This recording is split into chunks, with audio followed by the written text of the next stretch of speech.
পরিবারের বড় ছেলে আর গাধার মধ্যে অনেক মিল আছে, কোনো পার্থক্য নাই। পরিবারের বড় ছেলেটা সর্বপ্রথম এই সংসারের মধ্যে জন্ম নেয়, অক্লান্তি পরিশ্রম করে তার পরিবারের জন্য, তার ভাই বোনদের জন্য, কিন্তু দিন শেষে তার রেজাল্ট থাকে শূন্য। আপনি যদি পরিবারের বড় ছেলে হয়ে থাকেন তাহলে এই কথাগুলো আপনার জন্য। আপনি নিজে পরিশ্রম করে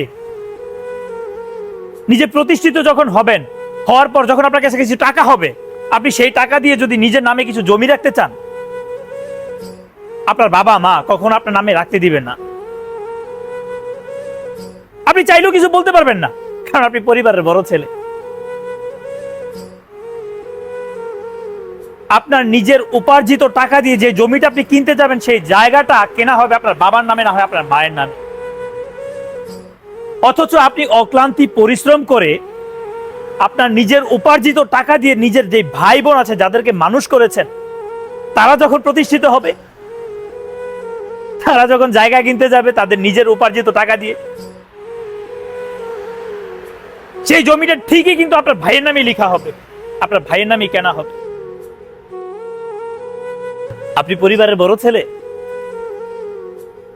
আপনি আপনার নিজের ইনকামের টাকা দিয়ে যখন একটা বাড়ি করবেন, বিশ্বাস করেন দিন শেষে আপনি সেই বাড়ির মালিক হতে পারবেন না। অথচ আপনি আপনার নিজের টাকা দিয়ে কিন্তু আপনি বাড়িটা করেছেন। যখন আপনি বাড়িটা করেছেন তখন আপনাদের ফ্যামিলিটা ছিল যৌথ ফ্যামিলি, নিজের ভাই বোন সবাই একসাথে ছিলেন। যখন আপনি ভিন্ন হয়ে যাবেন, আপনি আপনার নিজের আলাদা একটা সংসার নিয়ে চিন্তা করবেন, তখন আপনার উপার্জিত টাকা দিয়ে যে বাড়িটা করেছেন, সেই বাড়ির মালিক হবে আপনার ভাই, আপনি না। বিশ্বাস করেন, আমি এই কারণে বলেছি এই কথাগুলা, প্রত্যেকটা পরিবারের বড় ছেলে সত্যি গাধার মতো।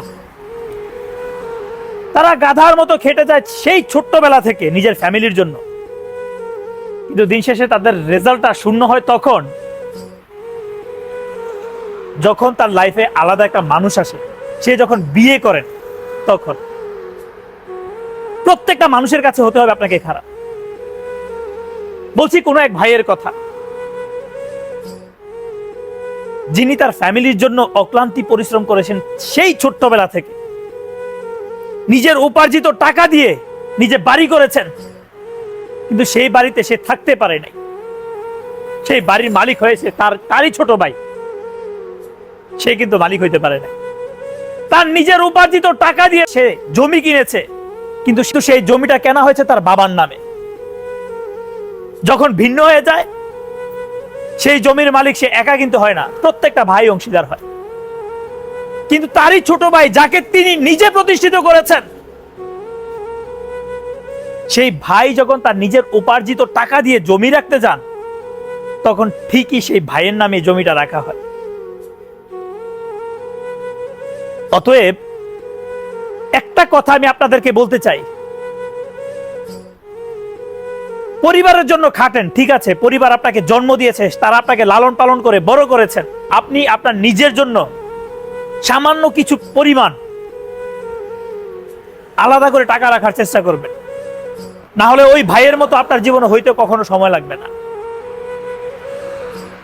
আমার এই কথা শুনে হয়তো অনেক পরিবারের বড় ছেলে বলবে, না আমার ফ্যামিলি অনেক ভালো।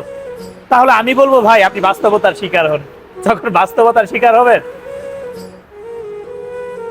তখন আপনারও কিছু করা থাকবে না, কিচ্ছু না।